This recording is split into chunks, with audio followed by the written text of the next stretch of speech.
अब कहाँ चलूं अकेले मीता, अब कहाँ चलूं अकेले मीता, उठूं करऊं घरों की चिंता। सदगुरु कबीर साहब कहते हैं कि हे भाई, इस संसार से एक दिन सबको जाना है और इस संसार से क्या लेकर के जाएंगे हम। इसलिए सदगुरु कबीर कहते हैं अब कहाँ चले अकेले मीता,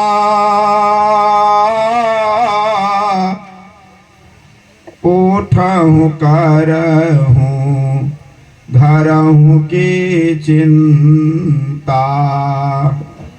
खीर खार घृत पिंड समारा,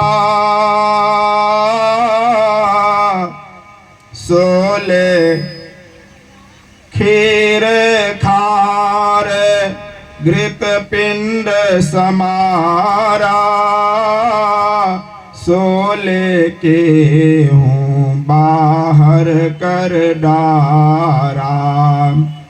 हार जरे जस जंगल लकड़ी, केस जरे जस घास की पूली।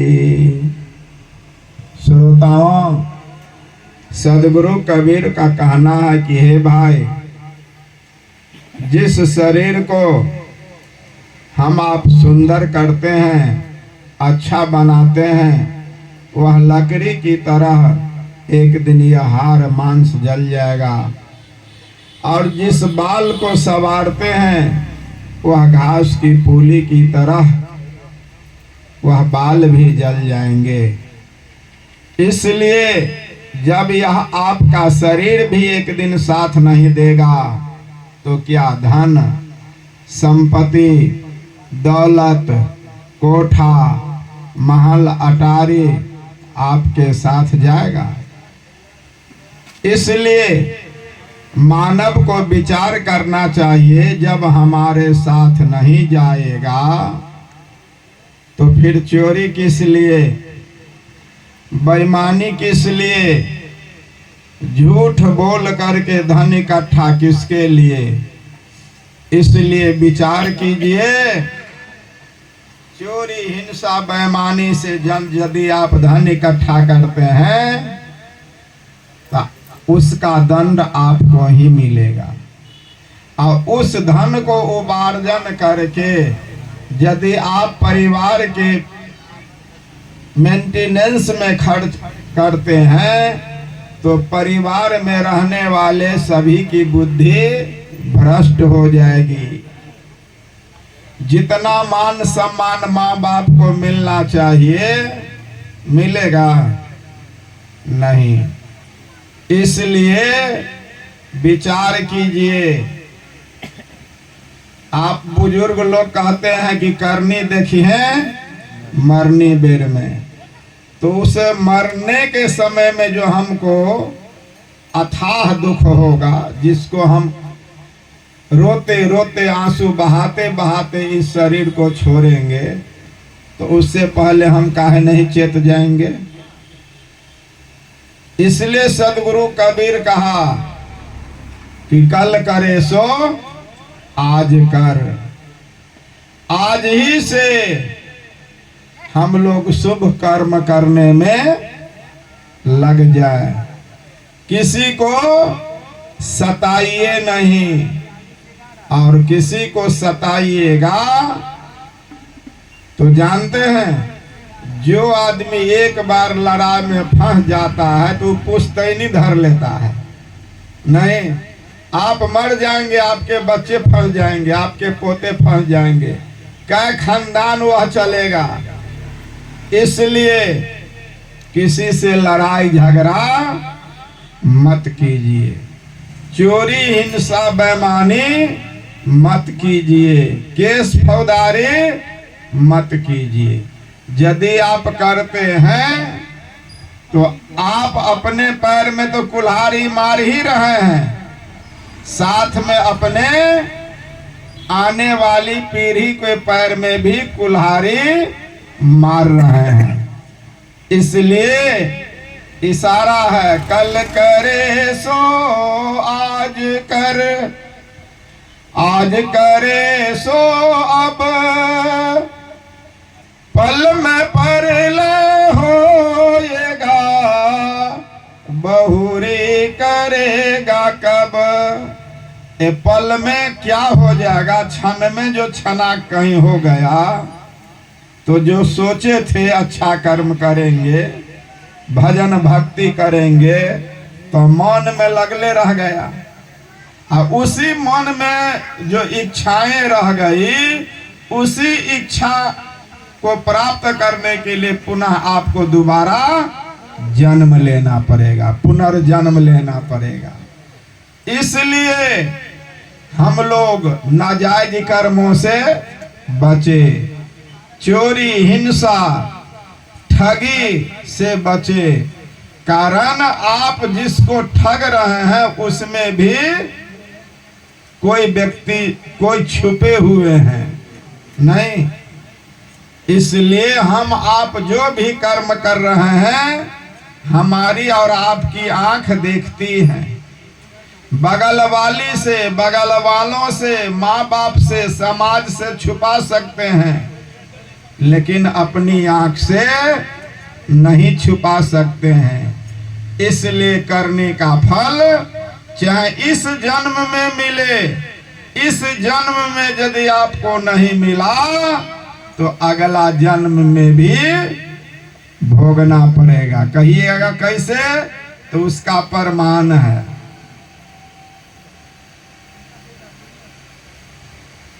आपने महाभारत में सुना होगा, जो जिसके सभी अंगों में बाण बेधा हुआ था, उसका क्या नाम था?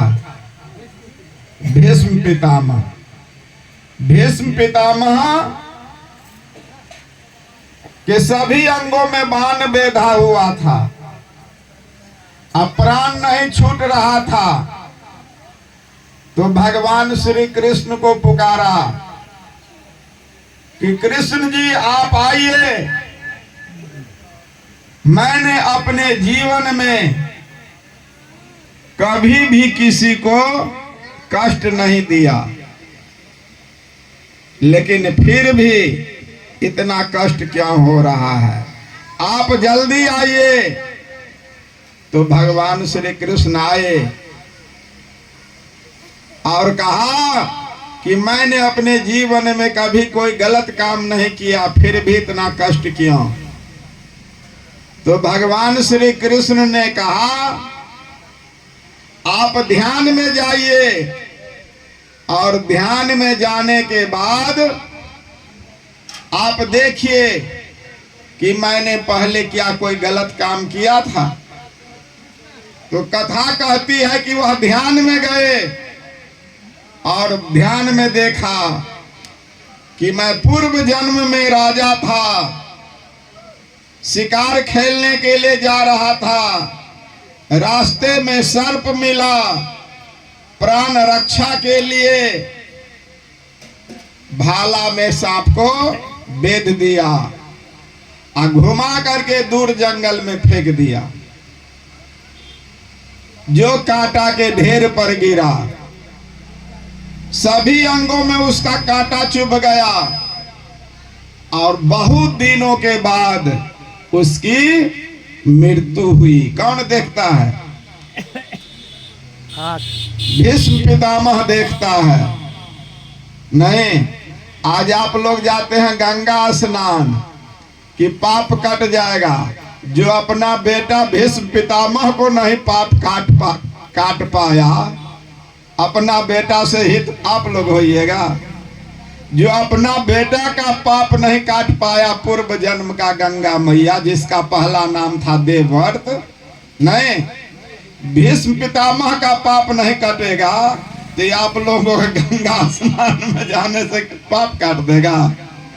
इसलिए जब उसकी आंख खुलती है तो भगवान श्री कृष्ण पूछते हैं कि कहिए आपने क्या देखा। तो उन्होंने जो ध्यान में देखा सारी बातें बताए। इसलिए सुनिए, जो कभी गलत नहीं किया इस जन्म में, तो पिछला जन्म का कर्म का फल इस जन्म में भोगना पड़ा। तो आप भले गुणवंत हो, धनवंत हो और लाठी का जोर हो आपके पास, तो इस जन्म में आप बच जाइएगा नहीं, लेकिन अगले जन्म में करनी का फल भोगना पड़ेगा। इसलिए साहब ने कहा, कबीर आप ठगाइया और न ठगिए कोई। आपको यदि किसी ने ठग लिया तो आपकी जीत है और उसका हार है। यदि आपने किसी को ठग लिया तो आपका हार है, उसकी जीत है। इसलिए सदगुरु कबीर ने कहा कि हे भाई, साच बराबर तप नहीं, झूठ बराबर पाप। आजा के हृदय साच है, ताके हृदय आप। जो प्रत्येक दिन सत्य बोलता है, सदगुरु कबीर साहब ने उसको क्या कहा? तपस्वी। भले वो मंदिर मस्जिद नहीं जाता है, हवन पूजा पाठ नहीं करता है। हवन पूजा पाठ मंदिर जाना ये सब क्या है? कर्म कांड है। नहीं, ये सब क्या है? कर्म कांड है। इसलिए सदगुरु कबीर साहब कहा, जो जिसका जीवन ही सत्य में हो गया है, सत्य को परख लिया है, सत्य को जान लिया है, वह क्या है? तपस्वी। नहीं, झूठ बराबर पाप। पतित कौन है? जो झूठ बोलता है, दूसरे को ठगता है। इसलिए भाई, झूठ बोलने से बचे। झूठ बोल करके कर्म कांड करिएगा तो एक न एक दिन हम लोगों को उसका फल मिलेगा। इसलिए साच बराबर तप नहीं, झूठ बराबर पाप। जाके हृदय साच है, ताके हृदय आप। इसलिए सदगुरु कबीर साहब ने इशारा किया कि हे भाई, आहार को शाकाहारी बनाइए, जीव मत मारो बापुरा, सबका एक प्राण, हत्या कबहु न छूटी है, तो कोट हिरा दे दान। आप कितना भी दान पुण्य कर लीजिए, और यदि आप हिंसा करते हैं तो उस हिंसा का पाप एक न एक दिन आपको भोगना पड़ेगा। न तो गंगा जमुना नहाने से या तीर्थ में जाने से वह पाप नहीं कटेगा। जिस तरह से हमने उदाहरण दिया कि गंगा मैया अपने बेटा भीष्म पितामह का किया हुआ पाप नहीं काट पाया, तो क्या आपका ठेका लिए हुए हैं? इसलिए विचार कीजिए, हम लोग जो अच्छा कर्म करते हैं, जो अच्छा कर्म करते हैं वह क्या है? पूजा नहीं। जिससे किसी प्राणी को कष्ट होता है, ऐसा कर्म नहीं करना चाहिए। घर में माता पिता हो, उसको आदर कीजिए, सम्मान दीजिए, इज्जत दीजिए, समय से भोजन की दीजिए, दवा की जरूरी हो तो दवा दीजिए, शरीर में कष्ट हो तो एक हाथ सेवा कीजिए। यही मानवता है। अब मंदिर मस्जिद खूब जाते हैं, अम्मा बाप को पूछबे नहीं करते हैं, नहीं इसलिए भी